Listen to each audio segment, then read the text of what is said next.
Welcome to the Great African Leadership Series, where we feature great inspirational speeches and quotes from African leaders. This world is all about branding and marketing.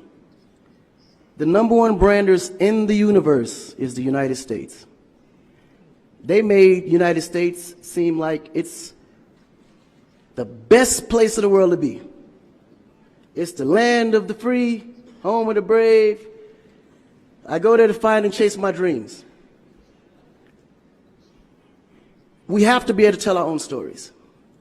Directors, filmmakers, entertainers, it's going to be clearly, and the press, it's going to be your job to redefine how people think about Africa.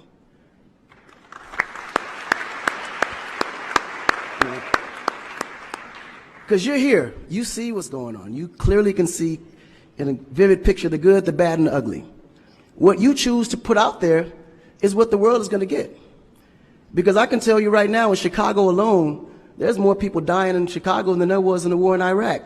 But you would never see that. There's a lot of things that's happening in the U.S. that you would never see because they choose to show you what they want you to see for,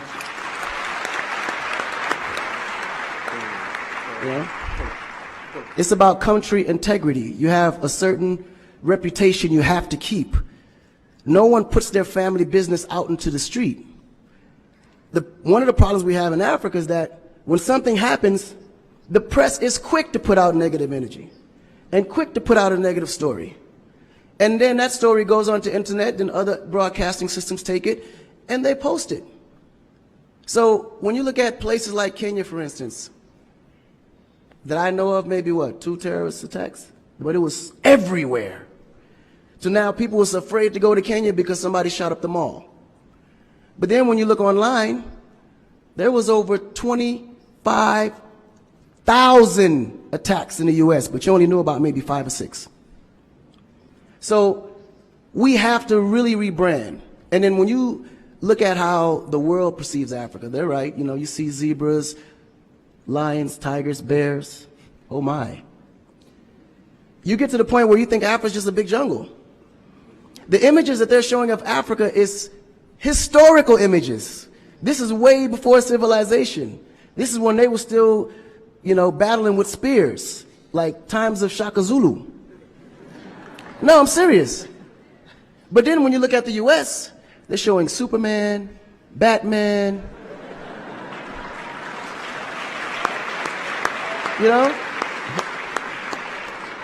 Where is our Superman? Where is our, Shaka Zulu should be a superhero today. Really. So we have to tell our own stories. I mean, even Jesus is white. And you believe it. But it's okay, because how you were framed, if you taught something from the day you were born, and your mother taught you that, your father taught you that, it's real. You never look at your mom and your dad as liars. But their mother and father taught them the same thing, because that's the kind of history that's put out for them to believe. Our history books in the U.S. is all white American history, culture that's been borrowed from other nations. But Africa have to teach the same history of our ancestors, the great things that they have accomplished. And it's going to be the jobs of directors like yourself, filmmakers like yourself, to narrate that story. How do we want to be perceived? How do we want that story to be narrated to the rest of the world? This younger generation, we kind of figured it out. Because now, when you look at hip-hop in America, every rapper is rich. Gold chains, Bentleys, nice girls by the pool with bathing suits in this big mansion. And then, when the video's over, they get on their phone and call an Uber. They don't even come in the Bentley that you just saw in the TV. But you go to Nigeria, we got Wizkid, Davido, P-Square, all these guys driving a Bentley, Mercedes. They actually own those cars. That's the difference. But if we don't translate that, they will never know. They think we're going to leave the shoot and go home on a horse or a zebra. Because that's what they know. This is why African Americans are so afraid of Africa. You mention Africa, they start shaking. There's so much fear. They don't know how to translate that. It was just recent that people are now saying, yeah, man, you know what? I rock with Africans, man. You know what I'm saying? I want to do some collaborations, man. Yo, man, I need an Afrobeat remix, you know what I'm saying? But before, they'd be like, man, I don't know that dude. I'm not putting him on my record. So the younger generation is slowly understanding how you have to rebrand the culture, because the culture has adapted.